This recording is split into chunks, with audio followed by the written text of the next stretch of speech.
नमस्कार मित्रों, कैसे हो आप सभी। आशा करता हूँ कि बढ़िया होंगे और बढ़िया अच्छे से तैयारी कर रहे होंगे। तो मित्रों, जिस प्रकार से अपन ने 6 क्लास की हिस्ट्री, 7th और 8th क्लास की हिस्ट्री, अपन ने इन तीनों क्लासों की हिस्ट्री का जो पार्ट है वो अपन ने कंप्लीट कर दिया है। आज अपन शुरू करने वाले हैं 9th क्लास का हिस्ट्री का पार्ट शुरू करेंगे अपन। देखिए मित्रों, जिस प्रकार से अपन 6, 7, 8 की जो किताबें पढ़ी है उसमें अपने को पूरा पाठ पढ़ते तो उसमें तो 2-3 पेज जो नोट्सों के रूप में निकल कर आते थे। लेकिन जब अपन ये 9th क्लास की हिस्ट्री पढ़ते हैं ना, इसके एक एक वर्ड, एक एक शब्द अपने आप में नोट्स है। इतना ज्ञान भरा हुआ है इन किताबों में, 9th और 10th में। इनके एक एक लाइन, एक एक पैराग्राफ आपके लिए बहुत बहुत उपयोगी है। तो मित्रों, इनको अति ध्यान लगाकर पढ़ना है अपने को। शुरू से अंत तक वीडियो को एकदम एक टक होकर देखना है, तो अपने को इतना फ़ायदा होगा इनसे, यकीन नहीं मानोगे आप। 9th और 10th की जो किताबें हैं ना, ये रीट के लिए और 2nd ग्रेड के लिए अति महत्वपूर्ण किताबें। तो मित्रों, इनको ध्यान से पढ़िएगा। और आज अपन शुरू कर रहे हैं विश्व की प्राचीन सभ्यताएं। पहला टॉपिक है इनका 9th क्लास का। तो आधुनिक सभ्य जीवन लंबे सतत विकास का परिणाम है। देखिए, आधुनिक समय में जो अपना एकदम सभ्य जीवन अपन देख रहे हैं, एक व्यवस्थित जो अपना जीवन देख रहे हैं, ये एक कोई निश्चित अचानक से जो परिवर्तन होने वाला कोई परिणाम नहीं है। इनका विकास धीरे धीरे धीरे धीरे हुआ है। मानव समुदाय की प्रारंभिक उपस्थिति से लेकर आज तक विश्व में अनेक सभ्यताओं का विकास एवं पतन हुआ है। जब से मानव जो समुदाय की जो उत्पत्ति हुई है, जब से मानव ये काल शुरू हुआ है, उनके बाद में विश्व में कई सारी सभ्यताएं उत्पन्न हुई है और कई सारी सभ्यताओं का पतन भी हुआ है। इन सभ्यताओं का इतिहास एक तरह से मानवता का ही इतिहास है। जब भी अपन सभ्यताओं के बारे में पढ़ते हैं तो उसमें अपन पाते हैं कि किस प्रकार से मानव रहता था, उसका किस प्रकार से उनकी संस्कृति होती थी, किस प्रकार से उनके रीति रिवाज होते थे। यही उन्हीं का ही इतिहास है, मानवता का इतिहास है। इसलिए विश्व के विकसित इन प्राचीन सभ्यताओं का अध्ययन उन्नत सामाजिक जीवन के लिए आवश्यक है। देखिए, अपन कहते हैं कि इन सभ्यताओं के बारे में अध्ययन क्यों करें। इनका अध्ययन करना इसलिए आवश्यक है कि जो प्राचीन समय से अपन जिस प्रकार से रीति रिवाज, ढंग, जो तरीके देखकर उनको आधुनिक जीवन में अपन अपना कर एक सभ्य जीवन, एक व्यवस्थित जीवन, सामाजिक जीवन बिताने के लिए यह आवश्यक होता है। भारत हजारों वर्ष पूर्व से ही सभ्यता संपन्न राष्ट्र रहा है।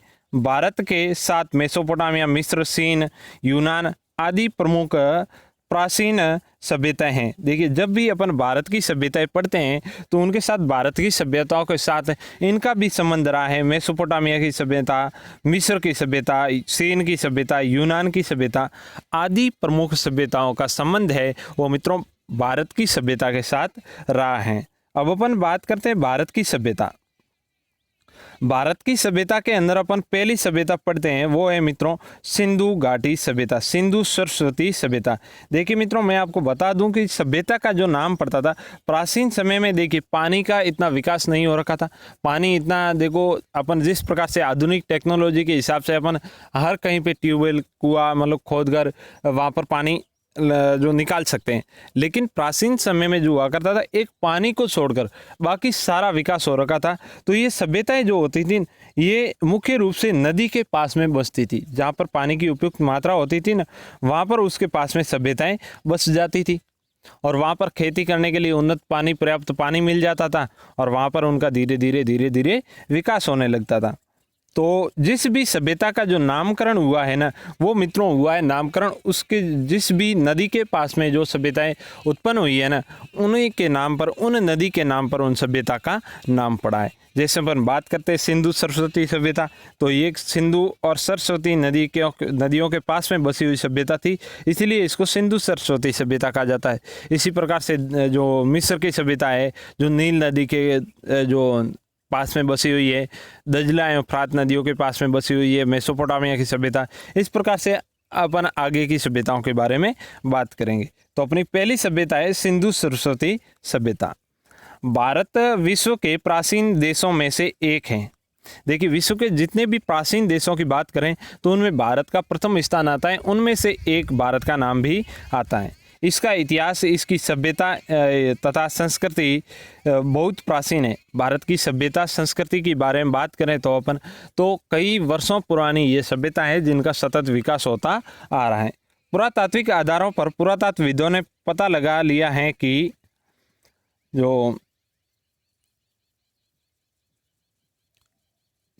आज से लगभग 5-7 हजार वर्ष पहले भारत की प्रमुख नदियां जैसे सरस्वती नदी, सिंधु नदी व उसकी सहायक नदियों के किनारे पर विचरण करने वाले मानव समूहों ने अपनी स्थायी बस्तियां बसाकर यहाँ पर रहना आरंभ कर दिया था और इन बस्तियों में रहते हुए उन्होंने उन्नत सभ्यता व संस्कृति का विकास कर लिया था। देखिए इन जो सरस्वती नदी है, सिंधु नदी, इनकी जो भी सहायक नदियाँ हैं, इन नदियों के किनारे बसकर इन्होंने अपनी बस्तियां बसा ली थी और यहाँ पर ही रहना इन्होंने आरंभ कर दिया था और यहाँ पर इनका उन्नत विकास भी हुआ। देखिए ये है सिंधु नदी, सिंधु नदी का डायग्राम दिया हुआ है।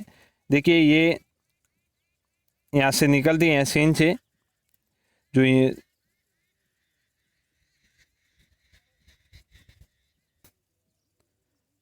तो मित्रों ये निकलती हैं तिब्बत के पठार से, जो सेंग खबब इसका उद्गम स्थल का नाम है, वहाँ से ये निकलती हैं और यहाँ से ये भारत में प्रवेश करती हुई ये गिलगित की पहाड़ियों के पास से मिंगोरा से होते हुए ये मुल्तान के पास आकर इनकी ये सतलज है, सिनाब है और झेलम नदियाँ ये यहाँ पर आकर मिल जाती थी और इनके आसपास में ये सभ्यताएं बसी हुई थी। सिंधु सभ्यता, इनके पास में जो भी बसे हुए थे उनको सिंधु सभ्यता के नाम से जाना जाता है और ये आगे जाकर ये अरब सागर में गिर जाती थी।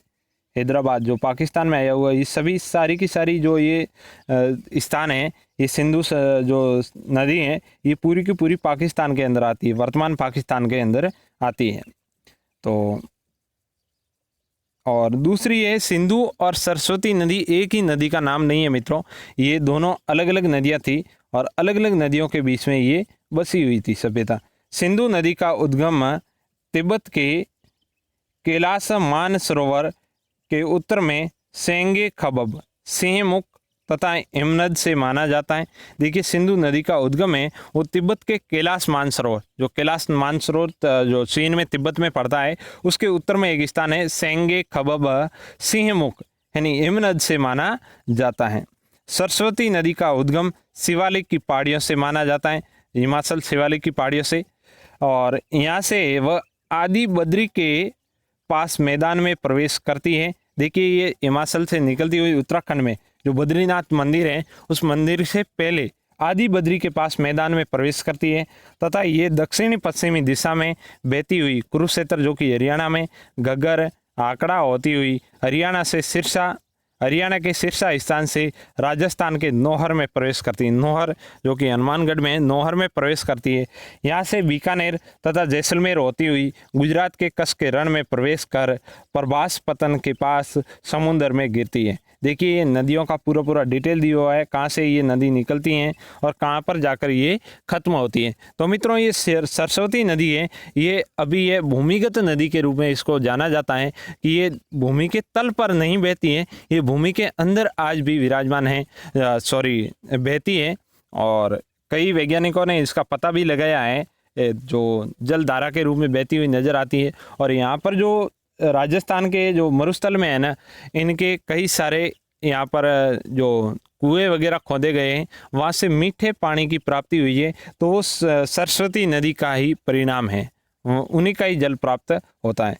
वर्तमान में सरस्वती नदी, देखिए सरस्वती नदी का डायग्राम है, ये देखिए यहाँ से चंडीगढ़ होते हुए बनवाली, ये बनवाली भी एक सिंधु घाटी सभ्यता के ही स्थान है। कालीबंगा, गनेरीवाल, जैसलमेर, राजस्थान, ये इस प्रकार से ये पाकिस्तान के इस तरफ ये पाकिस्तान के आते हैं। पंजाब है, जुक्कार है, मोहनजोदड़ो है, सहुंदड़ो है, बालाकोट है, ये सरस्वती नदी के ही किनारे पर बसे हुए थे और इनसे यहाँ पर ये कच्छ के रण में विलुप्त हो जाती है। आगे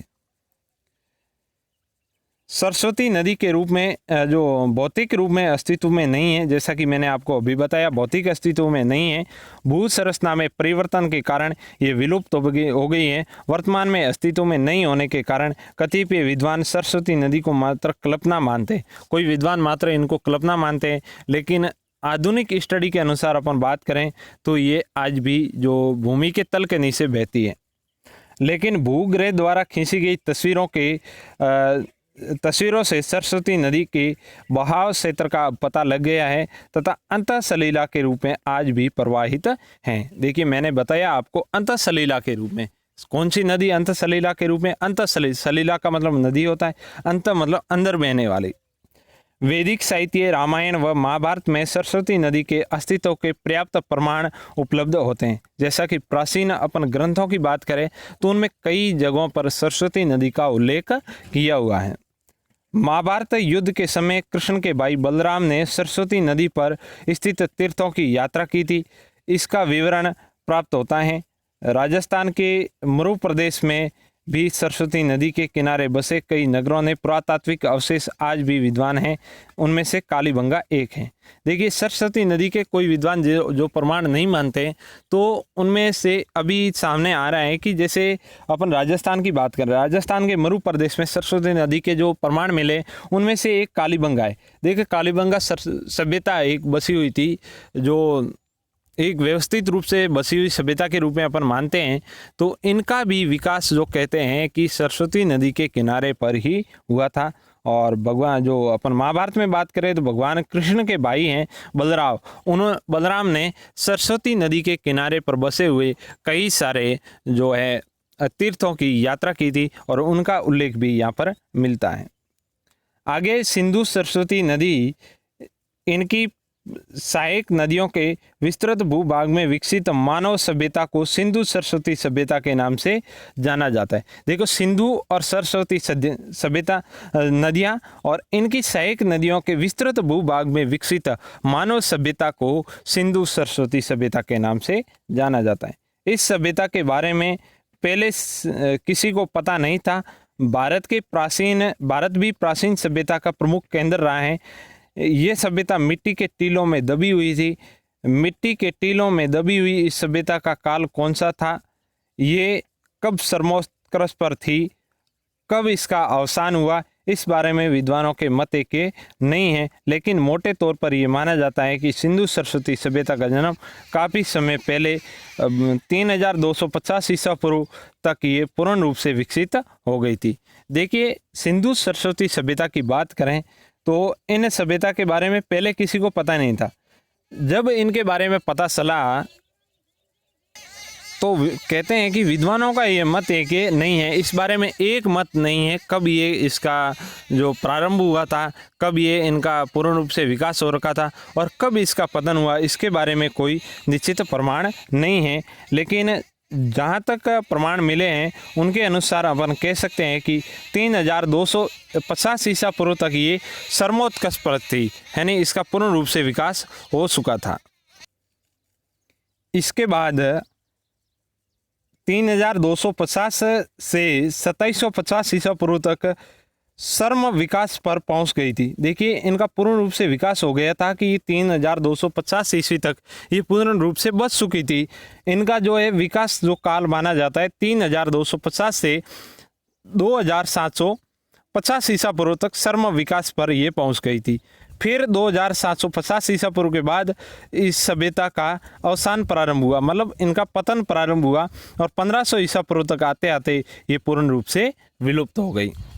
देखिए, ये लगभग इनका काल माना जाता है 1750 का वर्ष का इनका काल माना जाता है। 3250 ईसा पूर्व से लगाकर ये 1500 ईसा पूर्व तक इनका काल माना जाता है। अब है सिंधु सरस्वती सभ्यता का उत्खनन। देखिए, इनका उत्खनन किस प्रकार हुआ। सन 1921 में राय बहादुर दयाराम साहनी ने अविभाजित भारत के प्रांत, जो पंजाब प्रांत के मोंटगोमरी जिले में हड़प्पा नामक कस्बे के पास बहने वाली रावी नदी के बाएं किनारे पर बने हुए एक पुरातात्विक टीले की खोज की। देखिए सन 1921 की बात है, जिस समय भारत पाकिस्तान का विभाजन नहीं हो रखा था, और उस समय जो भारत के पंजाब प्रांत में, अविभाजित भारत था उसमें, पंजाब प्रांत के मोंटगोमरी जिले में, कौन सा जिला है, मोंटगोमरी जिले में हड़प्पा नामक स्थान पर, कहाँ पर, हड़प्पा नामक स्थान के पास बहने वाली रावी नदी के बाईं तरफ एक जो टीला बना हुआ था, पुरातात्विक टीला बना हुआ था, उस टीले की खोज की। किसने? राय बहादुर दयाराम साहनी ने। राय बहादुर दयाराम साहनी की तरह ही भारत के एक दूसरे पुरातत्ववेता राखलदास बनर्जी ने सन 1922 में अविभाजित भारत के सिंध प्रांत के लरकाना जिले में बहने वाली सिंधु नदी के पूर्वी किनारे पर स्थित मोहनजोदड़ो नामक स्थान की खोज की, टीले की खोज की। देखिए हड़प्पा नामक स्थान पर जो टीले की खोज की थी वो तो की थी मित्रों राय बहादुर दयाराम साहनी ने, वो की थी 1921 में, और मोहनजोदड़ो की खोज की थी राखलदास बनर्जी के द्वारा 1922 में, जो कि लरकाना जिले में स्थित है। मोहनजोदड़ो का अर्थ होता है मुर्दों का टीला। देखिए मोहनजोदड़ो का अर्थ क्या होता है? मुर्दों का टीला। इस टीले की खुदाई में 9 बार बसने और 9 बार जो है उजड़ने के प्रमाण मिलते हैं इनके। 9 बार बसने तथा 9 बार उजड़ने वाले एक व्यवस्थित नगर के अवशेष बाहर निकल कर आए हैं। जहाँ तक पुरातत्वविदों ने पता लगाया है कि इस टीले का जो प्रमाण मिलते हैं उनके आधार पर कह सकते हैं कि इनका 9 बार जो विकास हो रखा है और 9 बार भी ये उजड़ चुके हैं। खोज के क्रम में ऑरल स्टाइन ने पूर्वकालीन बहावलपुर रियासत, अब पाकिस्तान में जो कि रियासत हुआ करती थी, आकरा नदी जो कि पाकिस्तान, जो भारत की विलुप्त प्राचीन सरस्वती के विस्तार का क्षेत्र था, के सूखे रास्ते में 11 पुरातात्विक स्थल खोज निकाले। इसी खोज क्रम में किसने खोजे? ऑरल स्टाइन ने, जो बहावलपुर रियासत में जो आकरा नदी, यहाँ से जिसको घग्गर नदी, जो राजस्थान से घग्गर नदी निकलती है ना, इसको पाकिस्तान में आकरा नदी के नाम से जाना जाता है, उसके आसपास में कुल 11 पुरातात्विक स्थल की खोज की थी। सिंधु सरस्वती सभ्यता से संबंधित अब तक 1500 स्थल खोजे गए हैं। इनमें से 900 स्थल भारत में हैं और 600 स्थल पाकिस्तान में। अब तक सिंधु सरस्वती सभ्यता से संबंधित कुल हैं वो 1500 स्थल खोजे जा चुके हैं। इनमें से भारत के अंदर कुल 900 स्थल स्थित है और 600 स्थल लगभग पाकिस्तान के अंदर स्थित है।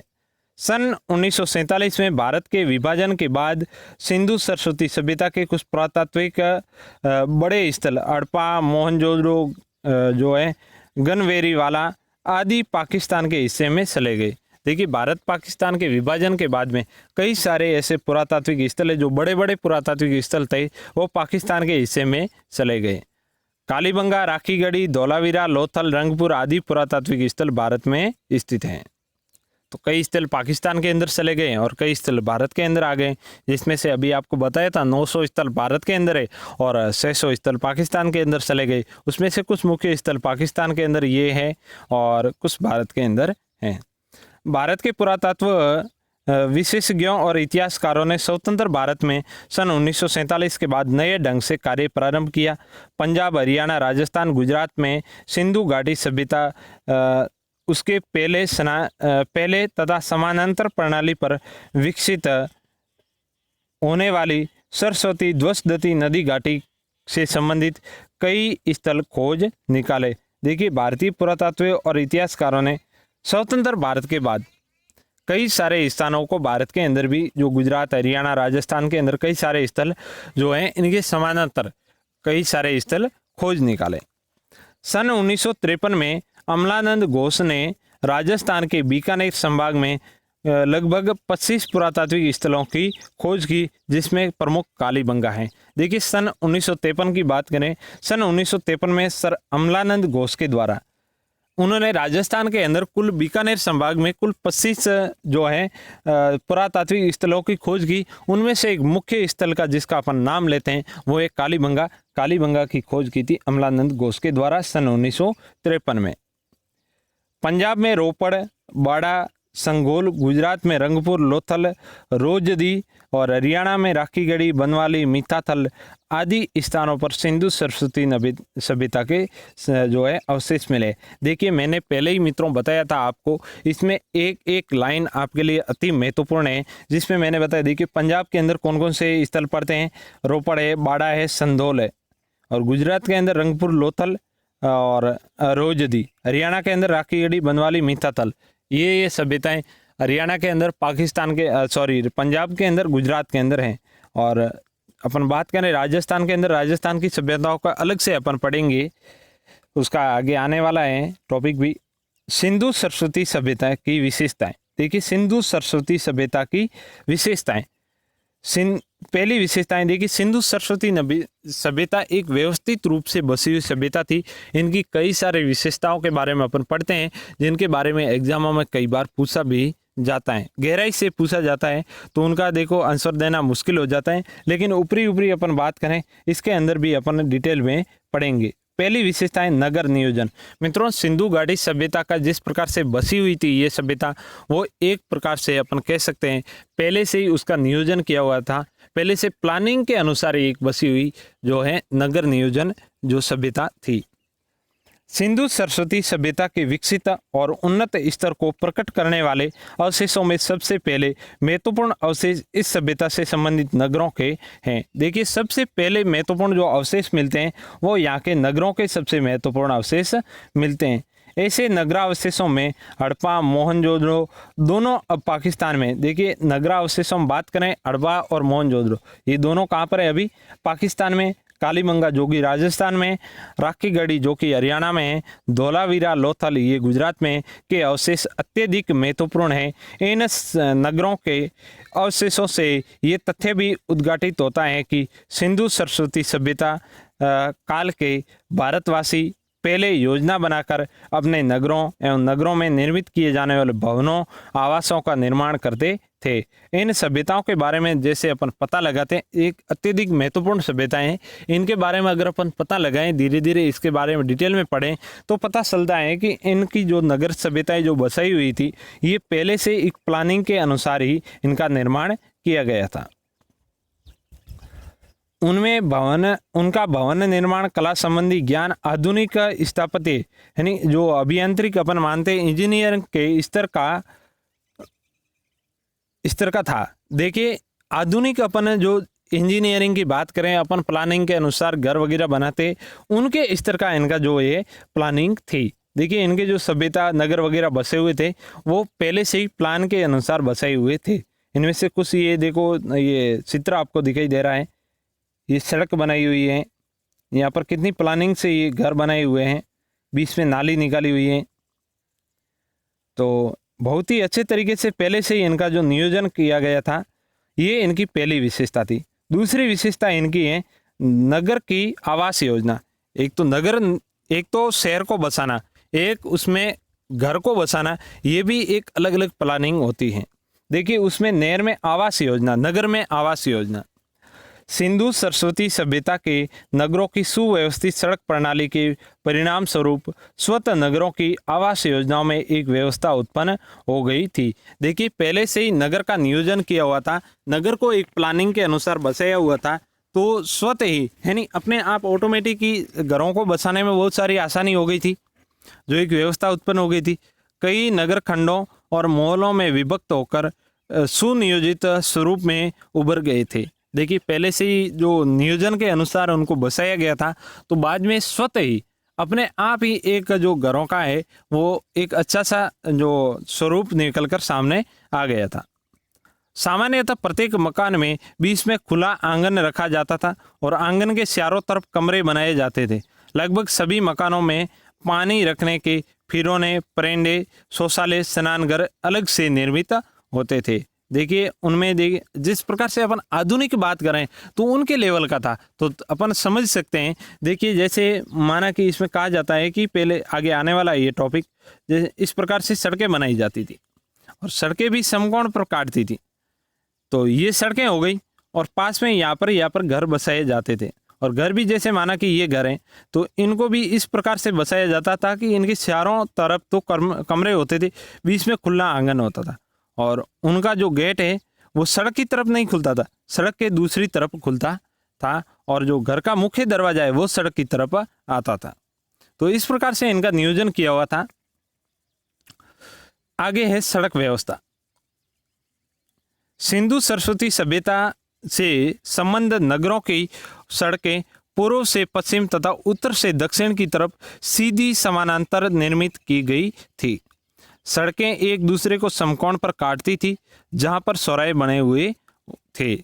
नगरों की मुख्य एवं बड़ी सड़कें सामान्यतः 10 मीटर और छोटी सड़कें 5 मीटर तथा गलियों में 1 से 2 मीटर तक चौड़ी सड़कें होती थी। सड़कों के किनारे पर स्थान स्थान पर कूड़ा डालने वाले कूड़ादान रखे हुए होते थे। देखिए, जिस प्रकार से मैंने बताया अभी पहले, सड़कें होती थी वो समकोण पर काटती थी। मुख्य सड़क 10 मीटर चौड़ी होती थी, और कुछ सड़कें होती थी, छोटी सड़कें होती थी, वो इन मुख्य सड़क से आकर मिलती थी, तो ये 5 मीटर चौड़ी होती थी। कुछ गलियों की सड़कें होती थी, वो 1-2 मीटर चौड़ी सड़कें हुआ करती थी। वो जो मिडिल क्लास की जो सड़कें हैं उनके साथ मिलती थी, और वो सड़कें बड़ी सड़कों के साथ में मिलती थी। और इन सड़कों के किनारे किनारे पर कूड़ादान रखे हुए थे कचरे को डालने के लिए। तो कितनी अच्छी नगर व्यवस्था थी मित्रों। एक अपन कल्पना करें तो आज के ज़माने से, आज से कितने साल पहले, देखिए 2000 वर्ष तो ये हो चुके, 2020 साल तो ये हो गए, और पहले अपन बात करें तो ये मैंने बताया कि लगभग ये 1750 वर्ष तक ये रही थी।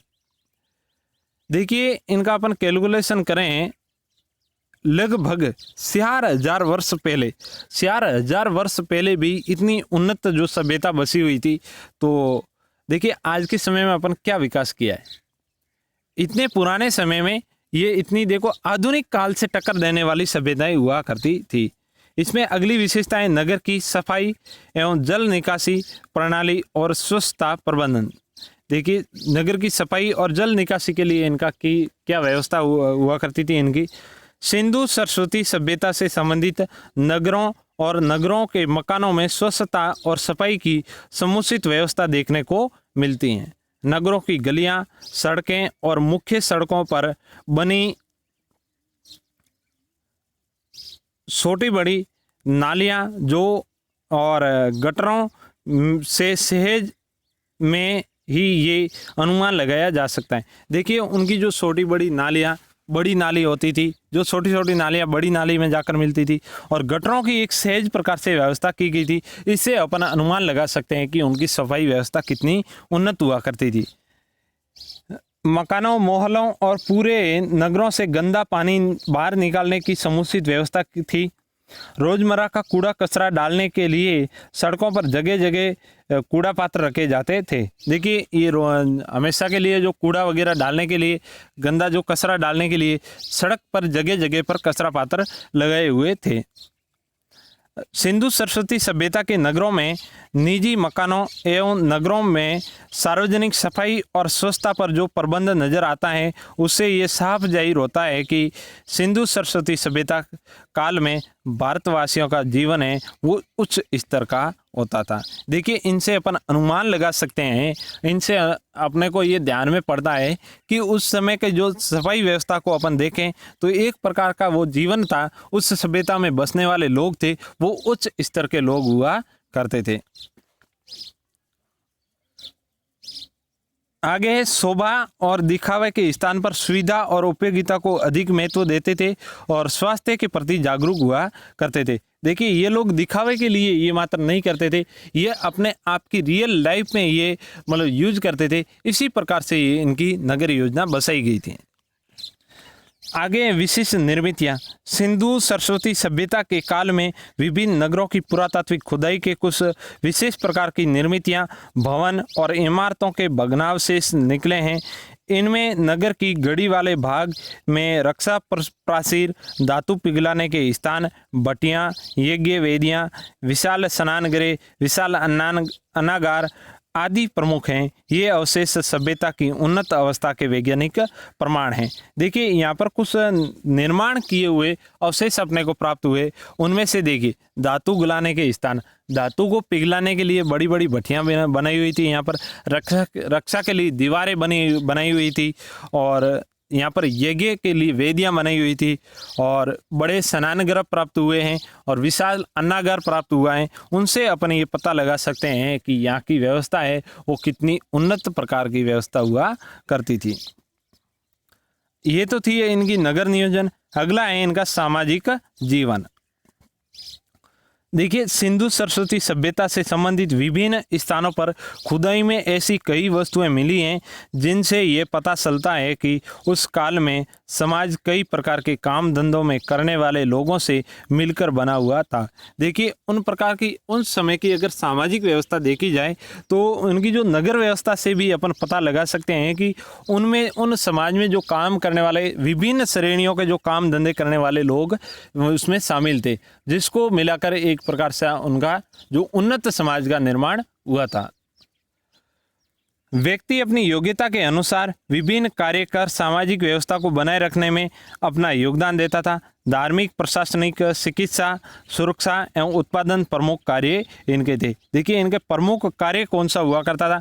धार्मिक कार्य, प्रशासनिक कार्य, चिकित्सा, सुरक्षा संबंधी सब उत्पादन से संबंधित इनके मुख्य रूप से कार्य हुआ करते थे। अब है इनकी परिवार व्यवस्था। देखिए, इनके परिवार किस प्रकार के हुआ करते थे। परिवार व्यवस्था सिंधु सरस्वती सभ्यता के काल में भवनों व मकानों की व्यवस्था के आधार पर यह स्पष्ट होता है कि उनके समाज में समाज की प्रमुख इकाई परिवार था। देखिए, इनके जो अपन चारों तरफ से जो मकानों से घिरे हुए 4-5 कमरे बने हुए एक घर में और बीच में खुला आंगन, इससे अपन पता लगा सकते हैं कि उनका मुख्य रूप से जो उनका मुख्य अंग था समाज का, वो एक परिवार, इकाई परिवार था। बहुत अधिक संख्या में नारियों की मूर्तियां मिलने से ये माना जाता है कि सिंधु सरस्वती सभ्यता के काल में समाज और परिवार में नारी का सम्मानजनक स्थान प्राप्त था। देखिए, जिस प्रकार से सिंधु सरस्वती सभ्यता से स्त्रियों की मूर्तियां प्राप्त हुई, उन मूर्तियों से अनुमान लगा सकते हैं कि उस समय का जो नारियों का स्थान था वो भी एक जो सम्मानजनक स्थान प्राप्त था उनको। पर्दा प्रथा प्रचलित नहीं थी। स्त्रियां चांदी एवं तांबे के आभूषण पहनती थी। लोग सूती वस्त्र पहनते थे। इन्हें अस्त्र शस्त्र का भी ज्ञान था। देखिए, कई लोग सूती वस्त्र भी पहनते थे, उनको अस्त्र शस्त्र का ज्ञान था। देखिए, यहाँ पर जो वस्त्र, जो कपड़ा उपयोग में लिया जाता था, वो किस प्रकार का कपड़ा हुआ करता था? वो सूती वस्त्र हुआ करता था, सूती कपड़ा हुआ करता था। और इनको अस्त्र शस्त्र का भी ज्ञान था। मनोरंजन के साधनों में संगीत, नृत्य, शिकार प्रमुख उनके साधन थे। देखिए, मनोरंजन के रूप में उनका संगीत है, नृत्य करना है या फिर शिकार करना है, ये प्रमुख उनके साधन हुआ करते थे। सिंधु सरस्वती सभ्यता के लोग गेहूँ, जो चावल, दूध, मांसाहार के भोजन में उपयोग करते थे। देखिए, ये लोग शाकाहारी भी थे और मांसाहारी भी थे। और एक बात इनसे पता चलता है कि ये लोग जो तांबे और चांदी के आभूषण पहनते थे। तो इनसे अगर अपने से क्वेश्चन पूछ लिया जाए कि उस समय क्या सोने का ज्ञान था इनको, बिल्कुल सोना इनके जो उपयोग में नहीं लिया जाता था। सोना, तांबा और चांदी के आभूषण मुख्य रूप से पहने जाते थे। अब आगे हैं आर्थिक जीवन। इनका आर्थिक इकोनॉमिकल स्थिति कैसी हुआ करती थी इनकी? कृषि एवं पशुपालन। कृषि एवं पशुपालन। कालीबंगा में जुते हुए खेत के अवशेष मिले हैं। इससे ये लगता है कि सिंधु सरस्वती सभ्यता के लोग खेती किया करते थे। देखिए, जहाँ से अपने को कालीबंगा से अपने को खेती के अवशेष मिलते हैं, तो इससे अपन अनुमान लगा सकते हैं कि इस सभ्यता में जो लोग हैं खेती भी किया करते थे। वस्तुओं पर बने चित्रों के आधार पर यह पता चलता है कि सिंधु सरस्वती सभ्यता का काल के लोग गेहूँ, जौ, चावल, तिल आदि की खेती करते थे, फल भी उगाते थे। कृषि के कार्य के साथ पशुपालन सिंधु सरस्वती सभ्यता से संबंध लोगों का दूसरा मुख्य व्यवसाय हुआ करता था। देखिए, पहला मुख्य व्यवसाय इनका कृषि हुआ करता था और कृषि के साथ साथ पशुपालन इनका दूसरा मुख्य व्यवसाय हुआ करता था। पालतू पशुओं में गोवंश का भी अत्यधिक महत्व था। देखिए, पालतू पशुओं में इनके सबसे ज़्यादा जो उपयुक्त पशु को मानते थे वो मानते थे गाय को। आगे इनका व्यापार एवं वाणिज्य। इनका व्यापार किस प्रकार का हुआ करता था? व्यापार एवं वाणिज्य। देखिए मित्रों, जब भी अपन किसी सभ्यता के बारे में पढ़ते हैं तो उनकी पहले तो ये सभ्यता बसी किस प्रकार से, उनका सामाजिक जीवन, आर्थिक जीवन और जो राजनीतिक जीवन, इन सभी के बारे में अपन सभ्यताओं के अंदर पढ़ते हैं। व्यापार एवं वाणिज्य। यहाँ के निवासी तांबे व कांसे के बर्तन व औजार बनाने के साथ ही मिट्टी के बर्तन, मटके बनाने की कला में निपुण थे। देखिए इनका व्यापार और वाणिज्य के बारे में बात करें तो यहाँ के जो लोग हैं तांबे व कांसे के बर्तन एवं औजार बनाते थे। इनके साथ साथ मिट्टी के जो बर्तन हैं वो भी बनाने में निपुण थे। समुद्रों व कालीबंगा की खुदाई में जो तोल के अनेक बाट मिले हैं। मोहनजोदड़ो में सीप की एक टूटी पटरी यानी स्केल मिली है। देखिए ये कालीबंगा और समुद्रों में जो खुदाई के तोल के बाट मिले। तोल के बाट कहाँ से मिले? कालीबंगा और समुद्रों से। और मोहनजोदड़ो से एक सीप की है वो टूटी हुई पटरी, जिसको अपन स्केल कहते हैं, स्केल मिलती है। तो इनसे क्या अनुमान लगा सकते हैं अपन? उसमें माप तोल का भी उन्नत जो साधन हुआ करते थे, तो व्यापार भी काफ़ी उन्नत हुआ करता होगा। ये अवशेष उनके उन्नत एवं विकसित व्यापारिक गणित संबंधी ज्ञान के परिचायक हैं। गुजरात में लोथल नामक स्थान पर खुदाई में निकली एक गोदी, जिसको बंदरगाह कह सकते हैं अपन, गोदी के अवशेषों से पता चलता है कि यह समुद्री यातायात का प्रमुख केंद्र था। देखिए गुजरात का लोथल जो स्थान है वहाँ पर एक बड़ा बंदरगाह मिला है। उस बंदरगाह से अपन पता लगा सकते हैं कि यहाँ से अंतर्राष्ट्रीय व्यापार भी हुआ करता होगा। और जो समुद्री रास्ता है वो भी यहाँ का जो ये समुद्री रास्ते का यातायात का प्रमुख केंद्र था लोथल। इनसे ये अनुमान लगाया जा सकता है। मिस्र, सुमेर, सीरिया आदि दूर देशों से इनके घनिष्ठ व्यापारिक संबंध थे। भारत व मेसोपोटामिया की खुदाई से प्राप्त वस्तुओं में समानता का मिलना इस बात का प्रमाण है कि उनमें आपस में वस्तुओं का क्रय विक्रय होता था। देखिए कई सारे ऐसे प्रमाण मिले हैं जो उस समय के मेसोपोटामिया की जो सभ्यता है और भारत की सिंधु घाटी सभ्यता के कई सारे ऐसे जो वस्तुएं मिली हैं जो आपस में मिलती जुलती हैं। और उन वस्तुओं के आधार पर अपन ये अनुमान लगा सकते हैं कि ये जो सभ्यताएं थी इनका आपस में अच्छा संबंध हुआ करता था और इनका आपस में क्रय विक्रय भी हुआ करता था।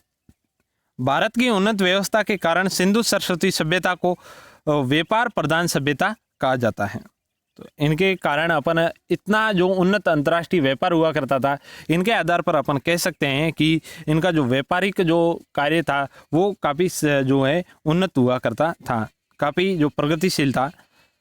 धार्मिक जीवन। अब इनके धार्मिक जीवन के बारे में बात करते हैं। सिंधु सरस्वती सभ्यता का काल के लोग प्रमुख रूप से प्राकृतिक शक्तियों के उपासक थे। इनकी धार्मिक जो जीवन के बारे में बात करें तो ये प्राकृतिक शक्तियों के उपासक हुआ करते थे। जैसे पृथ्वी है, पीपल है, नीम है, जल है, सूर्य है, अग्नि, इन देवों की शक्ति मानकर इनकी उपासना करते थे। देखिए ये कहते थे कि पृथ्वी के माध्यम से अपन अनाज प्राप्त करते हैं, तो पृथ्वी एक प्रकार से शक्ति है, तो उनकी पूजा करते थे। जैसे पीपल है तो पीपल में भारी मात्रा में अपने को ऑक्सीजन मिलता है, इसीलिए उस पीपल की पूजा करते थे। नीम है, जल है, सूर्य, अग्नि, इस प्रकार के देवों की जो है उपासना करते थे। मूर्तियों और मुद्राओं तथा ताबीजों के विश्लेषण के आधार पर यह स्पष्ट होता है कि बलि प्रथा तथा जादू टोना आदि अंधविश्वास भी प्रचलित थे। यहाँ पर मूर्तियाँ भी मिली हैं और कई प्रकार के ताबीज भी मिले हैं। उन ताबीजों के अनुसार अपन जो है अनुमान लगा सकते हैं कि यहाँ पर जो है जादू टोना और अंधविश्वास भी काफ़ी मात्रा में प्रचलित थे। लोथल, बनावली एवं राखी गढ़ी से प्राप्त अग्नि वेदिकाओं से पता चलता है कि वहाँ यज्ञ व अग्नि पूजा का भी प्रचलन रहा होगा। मूर्तियों की उपासना के लिए धूप जलाई जाती थी। मातृ देवी व शिव की उपासना भी की जाती थी। मृतक संस्कार शव को गाड़कर दाह कर्म करके किया जाता था। देखिए इनका मृतक संस्कार हुआ करता था, वो शव को जलाते नहीं थे, शव को गाड़कर इनका दाह कर्म किया जाता था। आगे सभ्यता का अवसान। देखिए सभ्यता का पतन किस प्रकार से हुआ।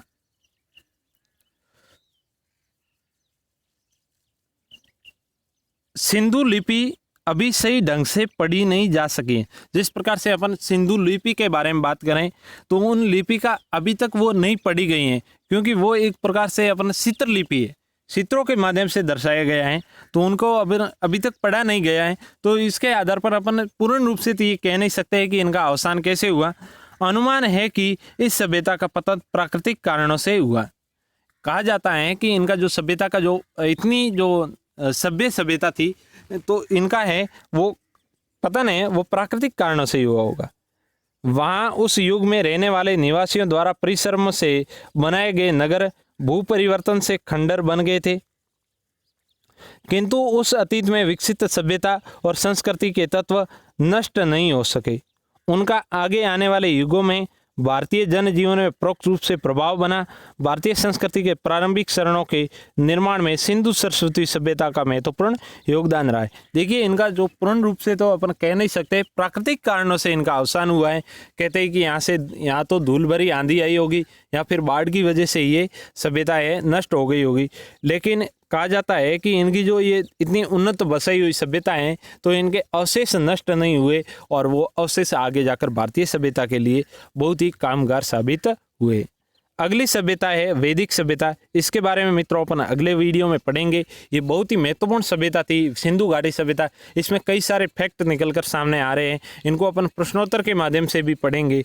तो मिलते हैं अगले वीडियो में। अब तक आपने अभी तक हमारे चैनल को सब्सक्राइब नहीं किया है तो मित्रों चैनल को जरूर सब्सक्राइब कीजिए और दोस्तों के साथ ज़्यादा से ज़्यादा शेयर कीजिए। तो मिलते हैं अगले वीडियो में एक नए टॉपिक के साथ, इसी वैदिक सभ्यता के साथ।